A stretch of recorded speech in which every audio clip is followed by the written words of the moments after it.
চট্টগ্রাম বন্দরের New Mooring container সার্ভিসটা বিদেশি একটা কোম্পানির সাথে প্রাথমিকভাবে কথাবার্তা চলছে। এটা নিয়ে গোটা জাতির সামনে পাবলিক ইন্টারেস্ট লিটিগেশন করে একটা মিস ইনফরমেশন, বিভ্রান্তমূলক একটি তথ্য উপস্থাপন করা হয়েছে। সেটা হলো চট্টগ্রাম বন্দর দিয়ে দেওয়া হচ্ছে। আমরা কোর্টকে বলেছি এই রিট পিটিশন কয়েকটা কারণে খারিজ হবে। নাম্বার 1, ওনারা যেটা বলছেন ডাইরেক্ট পদ্ধতিতে দিতে পারে না। ইতিপূর্বে এই কোর্টই অন্য একটা কোম্পানিকে ডাইরেক্ট পদ্ধতি দিয়েছিল। তারপরে যখন অন্যদের সাথে কথা বলতে গেছে তখন উনি রিট পিটিশন করে এসছেন, সেটা রিজেক্ট করছে সামারালি। একই পয়েন্টের উপরে আপনি আবার এটা এন্টারটেইন করবেন, সেটা দ্বৈত নীতি হবে। দ্বিতীয়ত বলেছি যে রিট তখনই হয়, কজ অফ অ্যাকশন তখনই তৈরি হয় যদি কজ অফ অ্যাকশন তৈরি হওয়ার মতো ফাইনাল কোনো সিদ্ধান্ত থাকে। এই ইস্যুতে এখনো কোনো সিদ্ধান্তই হয়নি, ভেরি প্রাইমারি স্টেজ। এই প্রাইমারি স্টেজে আমাদের এই সুপ্রিম কোর্টের অনেক জাজমেন্ট আছে যে প্রিম্যাচিউর স্টেজে কোনো জুডিশিয়াল রিভিউ এন্টারটেইন করার সুযোগ নাই। আমরা সেই মর্মে ডিসিশনও দিয়েছি। তৃতীয়ত আমরা বলেছি, ওনাদের একটা প্রশ্ন ছিল যে বিদেশি কোম্পানিকে, বাংলাদেশি কোম্পানিকে না দিয়ে বিদেশি কোম্পানিকে কেন দেওয়া হচ্ছে।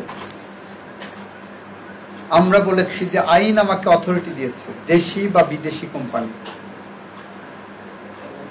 সুতরাং একদিকে যেমন আইনের বৃত্তের মধ্যে আছে, আর একদিকে ওনাদের রুলের সেকেন্ড পার্টটা, যেটা রুলের সেকেন্ড পার্টে বলছে কেন সরকারকে নির্দেশনা দেওয়া হবে না PPP act 2015 and PPP rules 2017 অনুসারে এই যে কোনো কোম্পানির সাথে চুক্তিবদ্ধ হওয়ার জন্য। তো আমরা বলেছি যে তাদের তো স্ববিরোধী কথা বলছে। আমরা যা করছি সংবিধানের মধ্য থেকে, আইনের মধ্যে থেকে, পিপিপির মধ্য থেকে করেছি। আর একটা প্রশ্ন করেছেন, দুবাই গভর্নমেন্ট চুক্তি করতে পারে না। আজকে আবার সেটা প্রত্যাহার করে নিয়েছেন যে না, ওইটা ওনারা ভুল বলেছেন। আর একটা হলো এই যে পিপিপি অ্যাক্টের আন্ডারে, সেকশন 7 এর আন্ডারে প্রধানমন্ত্রী এবং মন্ত্রী পরিষদ থাকতে হবে। যেহেতু প্রধানমন্ত্রী এবং মন্ত্রী পরিষদ নাই, সেই কারণে এই ধরনের পদক্ষেপ নিতে পারে না। গোটা রিট পিটিশন হলো ভ্রান্ত নীতির উপরে। আমরা বলেছি অন্তর্বর্তীকালীন সরকার যে দায়িত্ব পালন করছেন, এই সরকারের প্রধান উপদেষ্টা ইজ ফাংশনিং।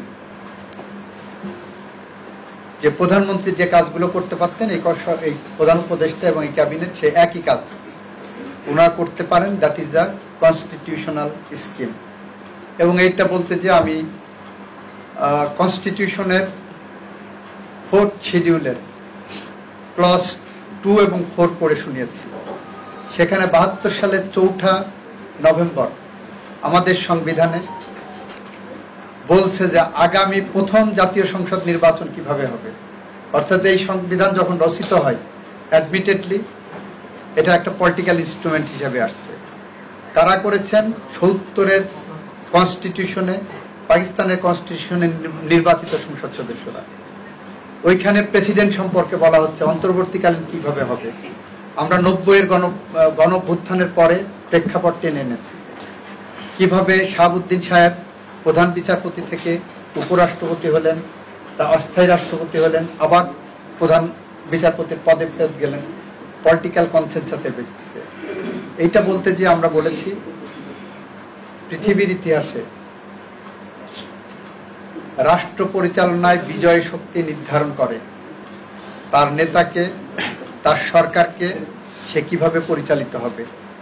71-এর মুক্তিযুদ্ধের মধ্য দিয়ে অর্জিত বাংলাদেশের বিজয় শক্তি নির্ধারণ করেছিল আমার সংবিধান কেমন হবে, আমার নেতা কে হবে, আমার দেশ কিভাবে পরিচালিত হবে। ঠিক একইভাবে এই সময় এসে আবার নির্ধারিত হয়েছে আমরা কিভাবে চলব, তারই ধারাবাহিকতায় আমরা এই সরকার পরিচালিত হচ্ছে। এখানে কোনো ব্যত্যয় নাই, কোনো সন্দেহ নাই, কোনো অস্পষ্টতা নাই, এটা আমরা বলেছি। আর যারা মনে করছেন প্রধানমন্ত্রী নাই, হাসিনাকে নিয়ে এসে প্রধানমন্ত্রী বসায় দেন, দেখি।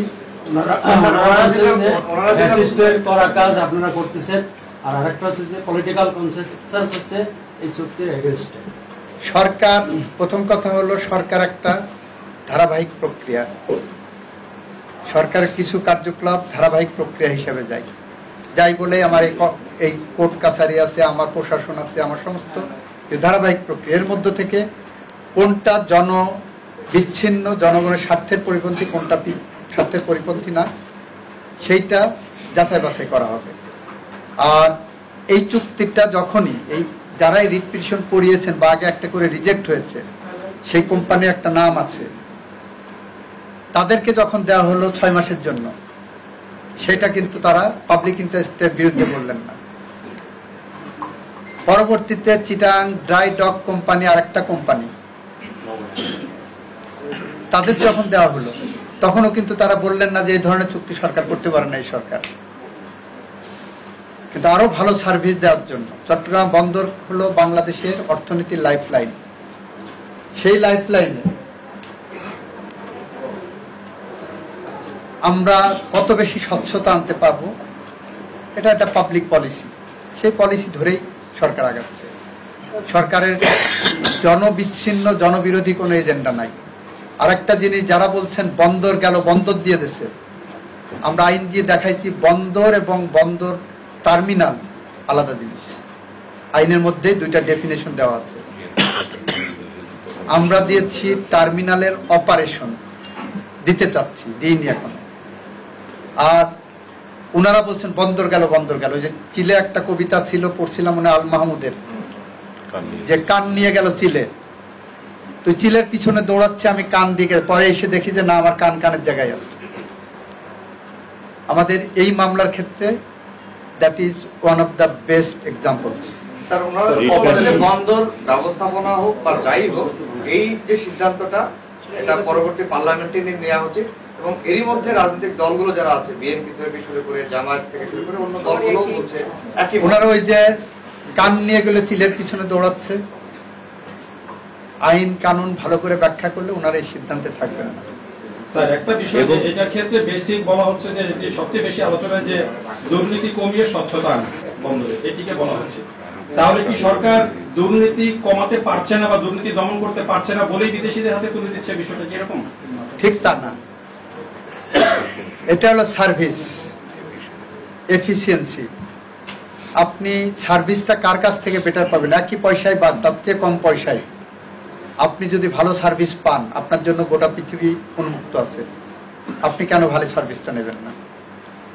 আমি ভালো সার্ভিস নিয়ে এটাকে আরো এফিসিয়েন্ট করলে আমার অর্থনৈতিক সমৃদ্ধি আসবে, সেটা যদি আমরা মনে করি, তাহলে এটা আমরা কেন দিতে পারবো না? আমার দেশে অন্য সমস্ত সেক্টরে বিদেশিরা ইনভেস্ট করছে না? আমার দেশে বিদেশি ইনভেস্টমেন্ট আনার জন্য আমরা নতুন নতুন আইন করছি।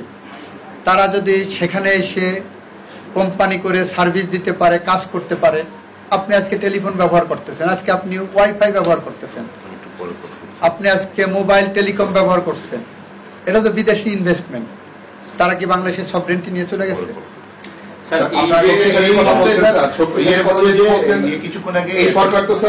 রাজনৈতিক সরকার না, তাহলে এই সরকার কেন পারছে না জায়গাটা শক্তিশালী করতে? নিজের দেশের লোকজনকে দিয়ে, নিজের দেশের কোম্পানিকে দিয়ে কেন? আমার দেশের কোম্পানিকে তো সুযোগ দেওয়া হয়েছে। এই টার্মিনালে আগে একটা কোম্পানিকে 6 মাসের জন্য দেওয়া হয়েছে, আরো একটা কোম্পানিকে দেওয়া হয়েছে, তারাও করছেন। আমরা দেখি না কে বেস্ট সার্ভিসটা দেয়। সরকার বেস্ট সার্ভিসটা দিতে পারছেন না, ওনারা বেস্ট সার্ভিসটা দিতে পারছেন না। এবং তাদের কাউন্সিল কিছুক্ষণ আগে ব্রিফ করেছেন, তারা বলেছেন যে তারেক রহমান যেটা বলেছেন গতকালকে, ওনাদের কনসার্ন হলো যে পলিটিক্যাল কম্পিটিশন নিয়ে, পলিটিক্যাল কম্পিটিশন এসে এই সিদ্ধান্তটা নিই। সেক্ষেত্রে আপনাদের এইটার যুক্তির ফান্ডামেন্ট কি হবে? এটা ওনাদের সাবমিশন, ওনারা বলেছেন। আমাদের কথা, যদি পলিটিক্যাল গভর্নমেন্ট সিদ্ধান্ত নিতে পারবেন, এই অন্তর্বর্তীকালীন সরকার একই সিদ্ধান্ত নিতে পারে। এই যে সারা বিশ্বে বিভিন্ন বড় বড় বন্দর হ্যান্ডেল করার ক্ষেত্রে তারা খুব রিনাউন্ড, এটা আমরা জানি। আরো অনেক তাদের আছে দুবাই ভিত্তিক। কিন্তু এই ক্ষেত্রে যারা এর বিরোধিতা করছেন, আদালতে আসলেন, কোথাও কি তাদের আসলে স্বার্থে আঘাত করতেছে? এটা আমরা বলেছি যে এই যে সারা বিশ্বে বিভিন্ন বড় বড় বন্দর হ্যান্ডেল করার ক্ষেত্রে তারা খুব রিনাউন্ড, এটা আমরা জানি। আরো অনেক তাদের আছে দুবাই ভিত্তিক।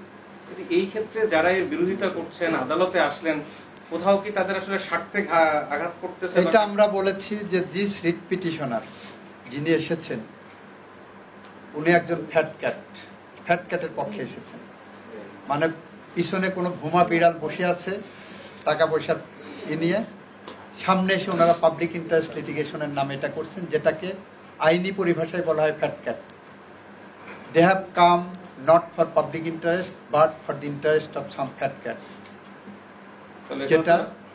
যেটা 18 BLC তে অ্যাপেলেট ডিভিশন বলে দিয়েছেন এই ধরনের মামলা পাবলিক ইন্টারেস্টে মেইনটেনেবল না। ওখানে তো রাজনৈতিক নেতারাও তার নিয়ে মিছিল করছে, অনেক করতে পারেন, তারাও এই ফ্যাট ক্যাটের সাথে করতে পারেন, সেটা তো তাদের ব্যাপার। আমরা আমাদের আইনি যুক্তি তুলে ধরেছি।